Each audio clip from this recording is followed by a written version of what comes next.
Alright, so here we are outside of the castle. And one of the cool things I like about this game, which is something I also really liked about one of my favorite Castlevania games is Super Castlevania 4. And the thing that I really like about it is the entire game doesn't just take place in the fucking castle.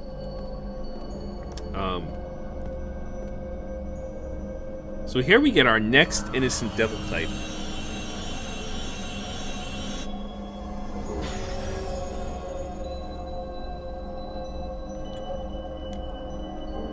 And this is a battle innocent devil. And I already know what I'm going to name this guy, based on how I'm going to evolve him.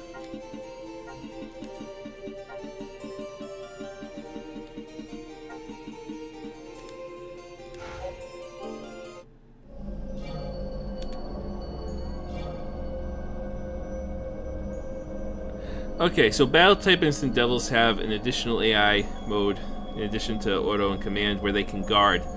So the guard, so if you really want to like defend, these are guys are great for defense as well. So the attack button or final attack button when this happens if timed correctly. The ID will. Okay, so yeah, you can do combo team-up attacks with these guys too. So for him, I want to do red crystals first. So we're gonna go back to the foil.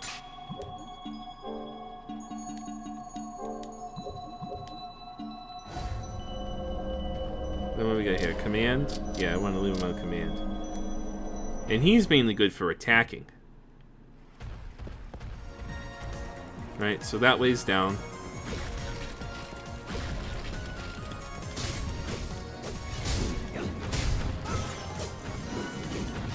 See, so they're like hyper aggressive too, which is a lot of fun.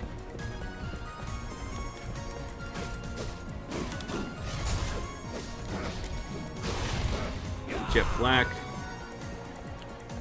So already a new enemy, Lizard Men. So as I was saying about Super Castlevania 4 is, I really like that the entire game just doesn't take place in the castle. And the same thing is also true of Dracula's Curse. A big part of both games is like the way to the castle. And really with Symphony of the Night, it started with like this thing where the game had to, like every Castlevania game could only take place in the castle. And it was really only the 3D games that tried to diverge from that, while all the Metroidvanias on the handhelds kind of stayed true to that general formula. So I really like this game. That we're going to go to a lot of different areas, and pretty much only a handful of them are the castle. Alright, for these guys, we don't need to be locked on.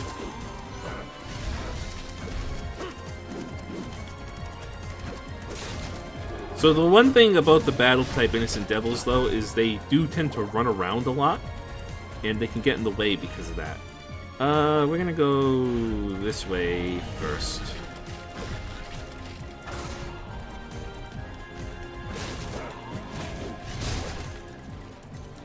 Well, I might as well show you his ability.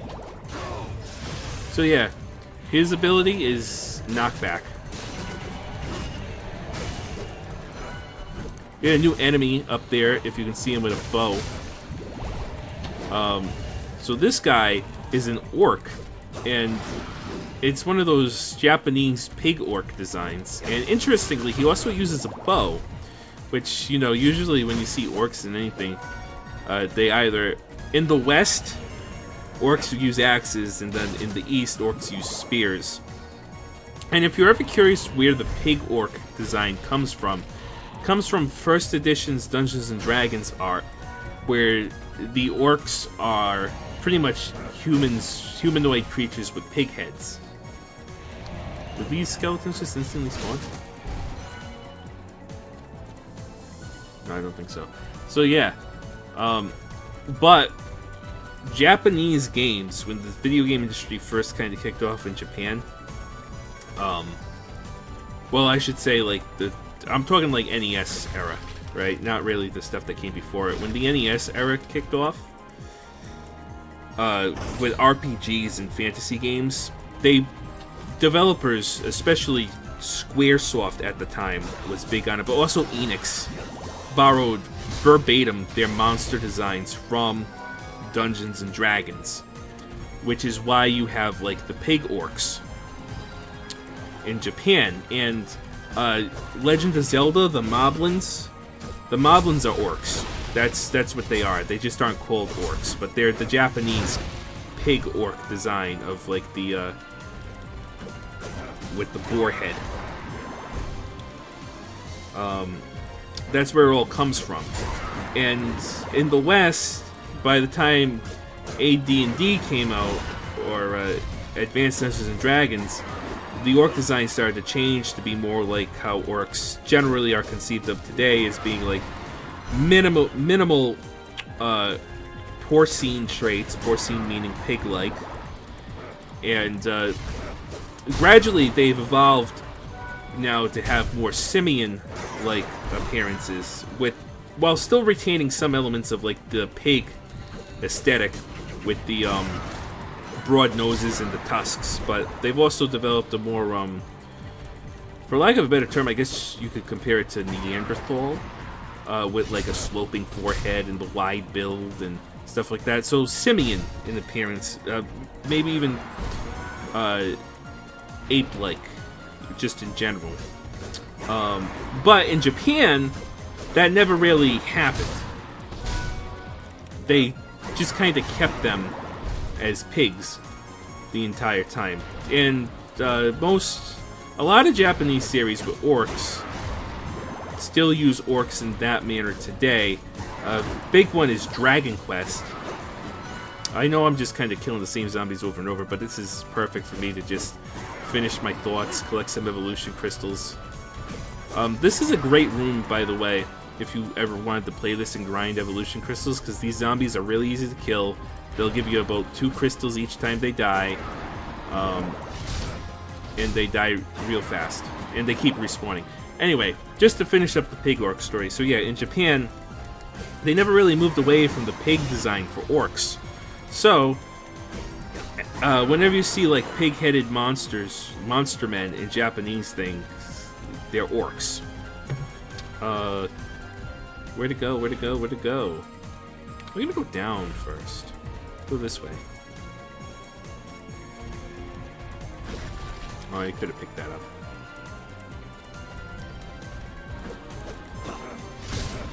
There we go. Nice combo. Good job.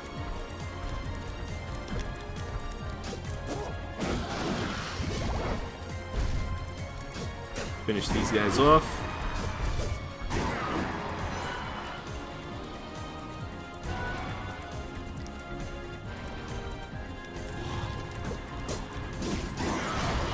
Alright. What do I got? Guys behind me? Nice. Let's finish this zombie off. And then we got one more down here.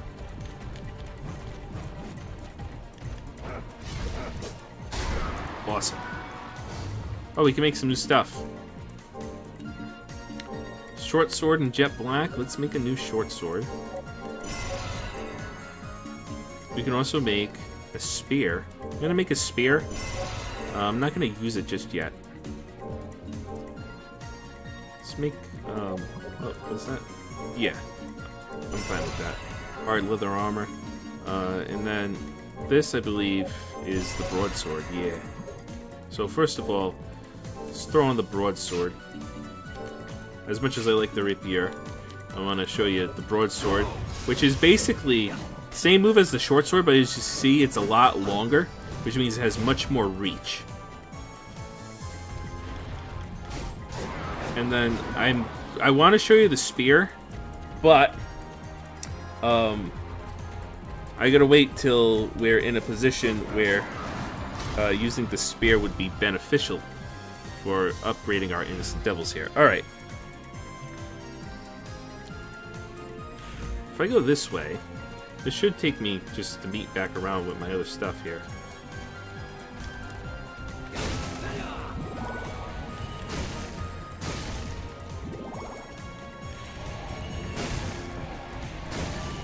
So yeah, now we're strong enough to pretty much just one-shot these level 1 skeletons, which is amazing. Makes your life so much easier.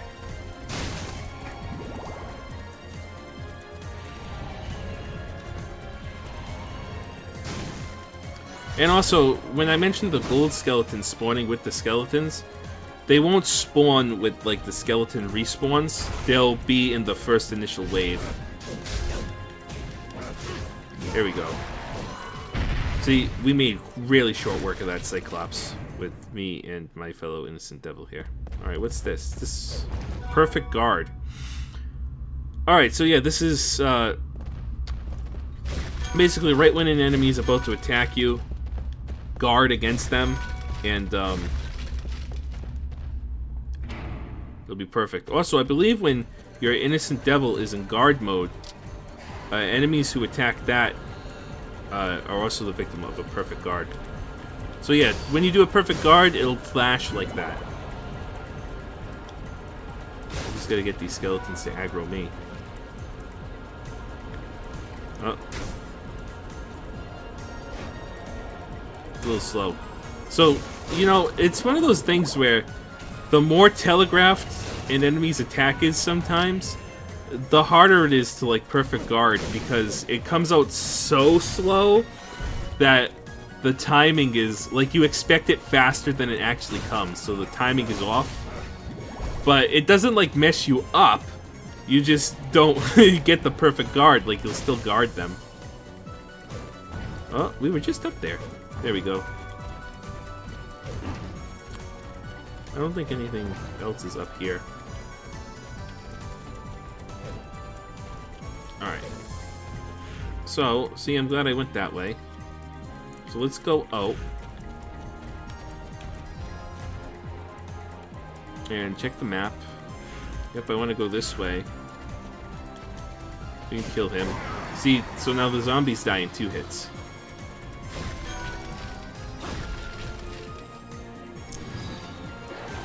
And that's actually great, because it'll put me back to fighting these lizard men. And they drop jet black, which is really useful. Oh, are we evolving? We did. Alright. So, here's the thing now. Remember when it was like, you can turn off getting crystals for your innocent devil? We're gonna do that with this guy. Mainly because, in order to evolve him to the next step that I want, I need a white crystal. And I don't have a way to get any white weapons yet, so we're going to turn off his evolution completely. And we're going to go back to the ferry here. And let's see, I can use blue or yellow for this one. We're going to go back to the axe. We're going to take a little bit of a loss with the damage here, but that's okay. Might as well make progress with the fairies.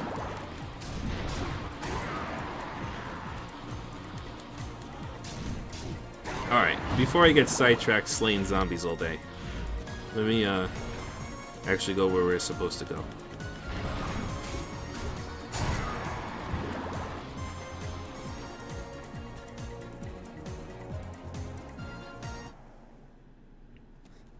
Oh, this way's progress. So then we're gonna go back. Because we missed some stuff. It can't be. That's impossible. She can't be alive. Oh. May I be of service? No. Forgive me. My name is Hector. What are you doing in a place like this? I could ask you the same question, sir. I am searching for someone. A man bearing the same crest I'm wearing. And this man, is he your enemy or your friend? You sound as if you know him. Yes, quite so. Now answer me. Be he your friend or foe? He is my most bitter enemy. I see. In that case, I shall help you. Pardon me, milady, but by what reason would you offer me this boon? Indeed, by what reason should I trust it? Your enemy is my enemy. That is reason enough. If you are a devil forgemaster, you shall need a place to keep your little friends safe. Rest assured, you have no reason to refuse my help. You seem quite knowledgeable. Who are you exactly? A witch. I escaped from the western lands where we were hunted like vermin. I have the power to envision the future. How interesting. And your name? Julia.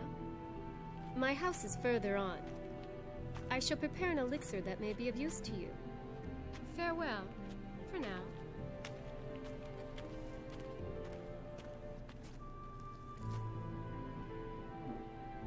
Julia. She is the very image of Rosalie. So interestingly, so this is kind of like home base, I suppose.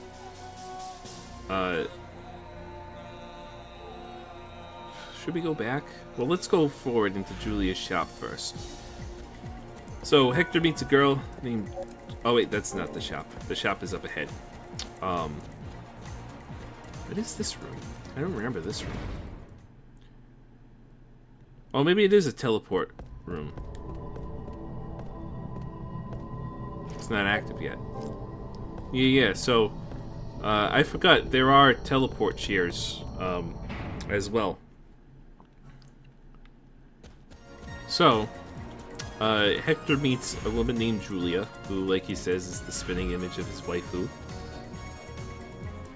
And, interestingly, she is a witch, which is what his, former wife was accused of being, even though she was not, and was killed. We're gonna register the ticket here.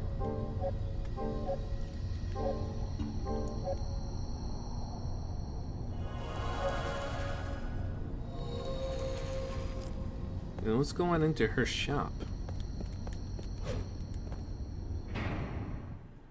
Which I think is across the way right here. And then we get a magical ticket, which when we use that will transport us directly to her shop.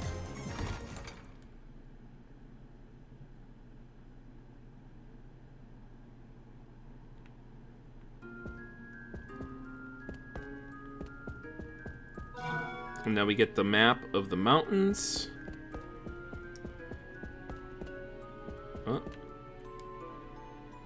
Welcome. What can I do So, for you? you can only have,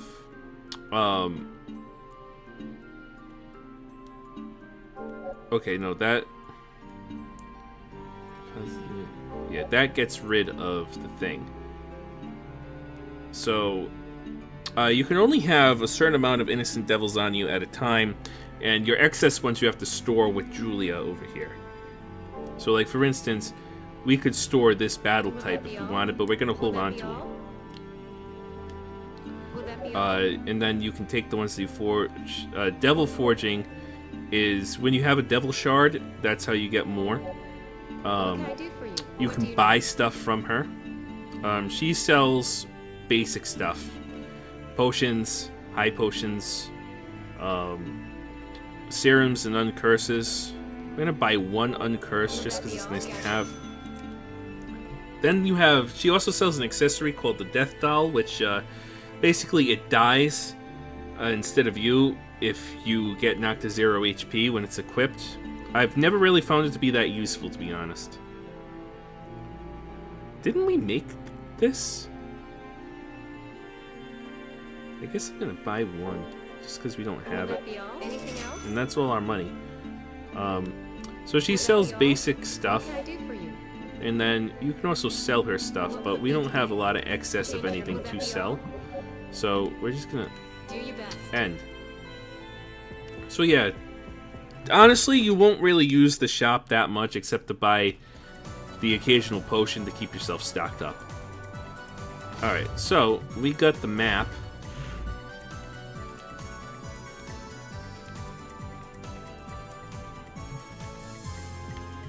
And we can't go through that door.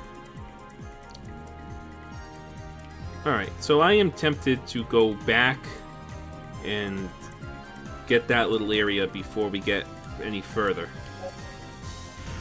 Which is what I'm gonna do. Is this the right way? No, it's not. This is the right way.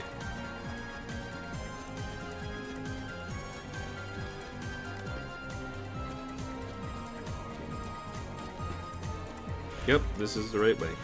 Sorry, I know I keep checking the map, but you kind of have to with this game, which is honestly one of the shortcomings of a lot of the Metroidvania games in general, in my opinion, is the constant need to check the map. It has gotten better with subsequent iterations of this genre. Like, for instance, I have found myself not checking the map nearly so much in, like, Bloodstained, right? But classic Castlevania games, you gotta check, like, the map relentlessly. Alright, so she learned Time Heal. Is there a way to tell, like, get a list of what each thing does?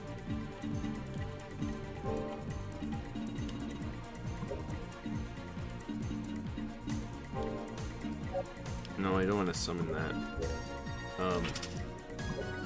I don't think there's a way to see, like, descriptions of each ability. I don't remember what Time Heal does. Yeah, keep going this way. Take these guys out just in case they give me crafting stuff or evolution crystals.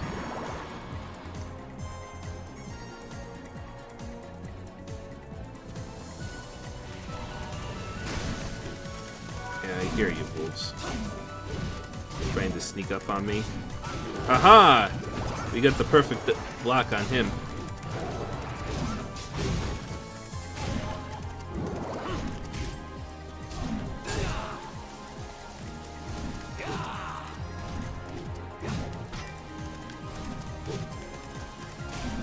Alright, come on now.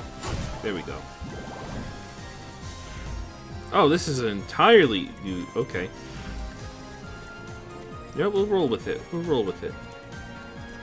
I think it just loops around anyway.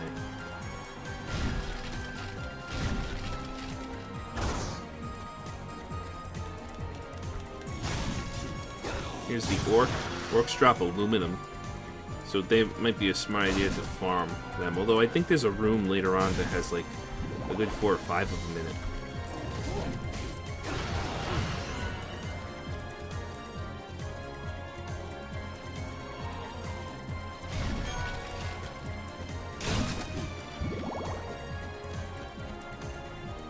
Okay.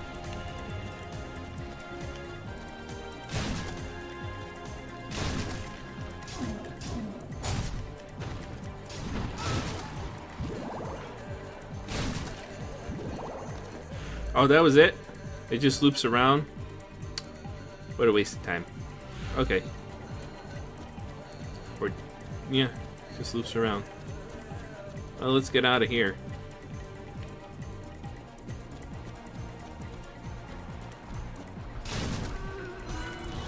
Meet you back at Julia's shop. I could teleport there, but it would be such a waste because we're so close.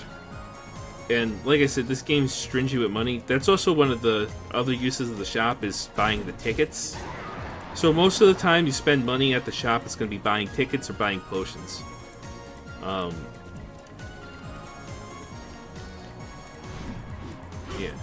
this is the right one. Right? Let me just make sure I didn't miss any other dumb things. Okay. But other than that, the shop is kind of like pointless in this game. Which is sad because, I don't know, I like shopping in RPGs. I just like bartering and shopping in video games. It's such a fun process for me. I like looking at the different items and comparing stats, and I know some people hate that and find that boring and micromanaging. So, you know, people who don't like stuff like that, Hi, it's nice to meet you. I'm the reason they put that in the game, because they know that some people like it. So, oh, this is infinite zombie room. Let me get out of here.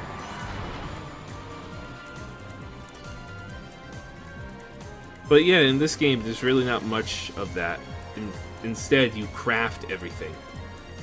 And a little bit of a graphical glitch there on that door. Hopefully it's not too bad. I could save, but we just saved. And I don't really anticipate dying. Of course, those are famous last words, right? Is this steel? Oh, son of a bitch! Okay, so it is possible to steal items from enemies. When the lock-on cursor on an enemy turns purple, press the final attack button to try to steal an item. So the timing in an item that is stolen varies from enemy to enemy. So different enemies have different steal points, essentially, during their animations. Some are relatively simple, like this knight.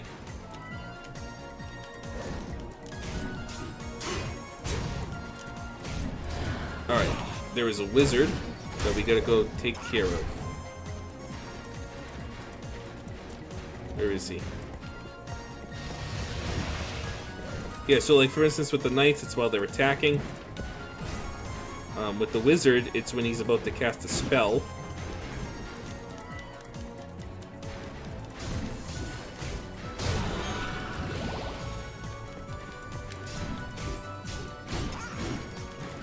And now, for basic enemies at the beginning of the game, it's fairly simple. Their steal opportunities, like when you get them. But with later enemies in the game, it's a lot more complex. Like for instance, some enemies you have to anti-air in order to get a steal chance. Some of them is only during certain attacks where you have to find a creative way to safely get to them while they attack. There we go. Oh, we fucked that up. Grab him. Memorial ticket.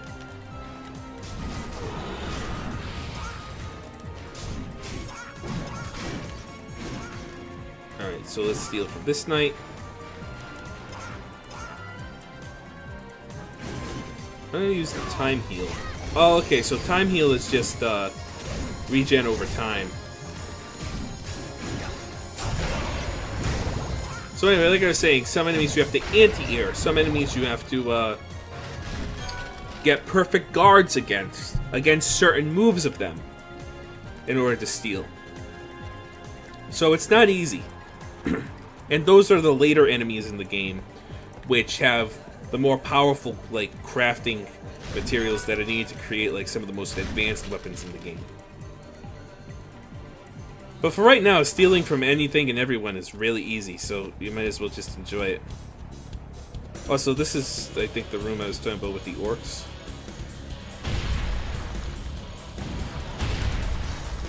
Now, orcs, some enemies drop money, you steal money from.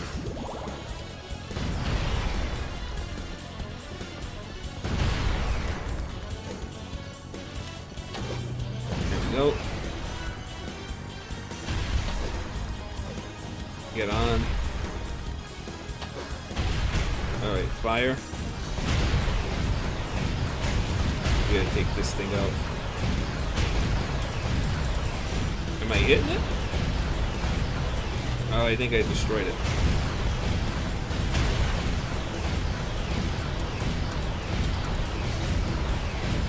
Did I get it? Yes. Oh, and now I hear... Oh, okay, the orcs are shooting at me. Gotcha. So yeah, not every enemy has crafting items that you steal too, like the orcs just steal money. And some enemies, when you steal from them, it'll interrupt them, but not with all of them. Oh, okay, I see. I have to break that barrier with the cannon. Like you notice with the knights and the wizard, it didn't interrupt them.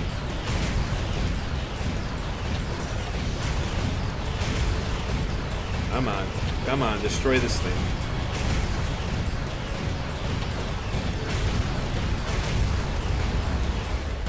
There we go. And now that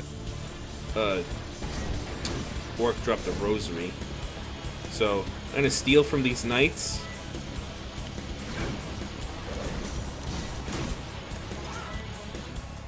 Although the nice thing is when you get a steal off, you do get like a little invincibility frame.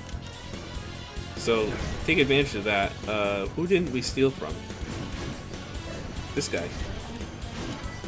Alright, and now let's go get this before it disappears. Because we can use that to take out those knights really easily. Whoop. Magical ticket. I think you're limited to 10. I don't think you can get more than that. Alright, Fairy, give me a little bit of a heal. Now what we could be doing is we could be using that cannon to just take out these knights too. I think you can do that.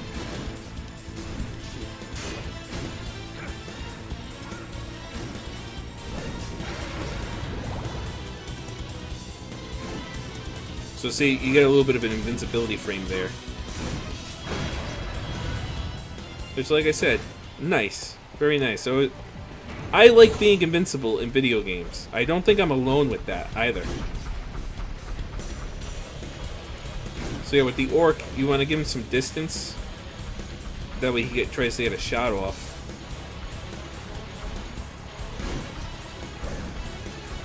But sometimes they're just so stubborn, they won't do it.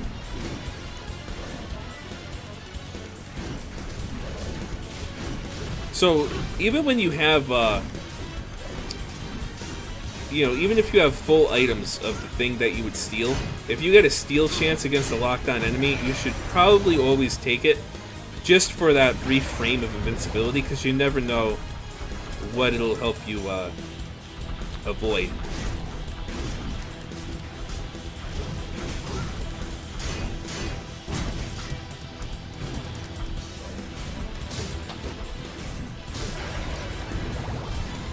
Perfect.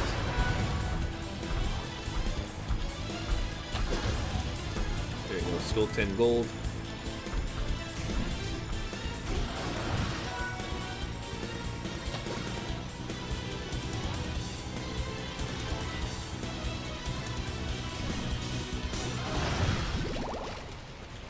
Give me a heal, Fairy.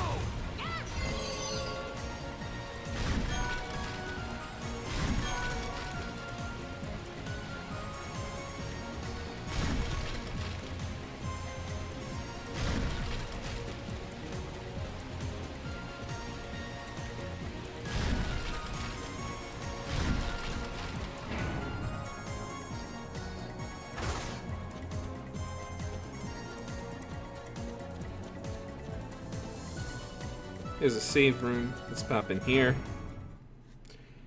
Always nice to save your game. We'll register the ticket there.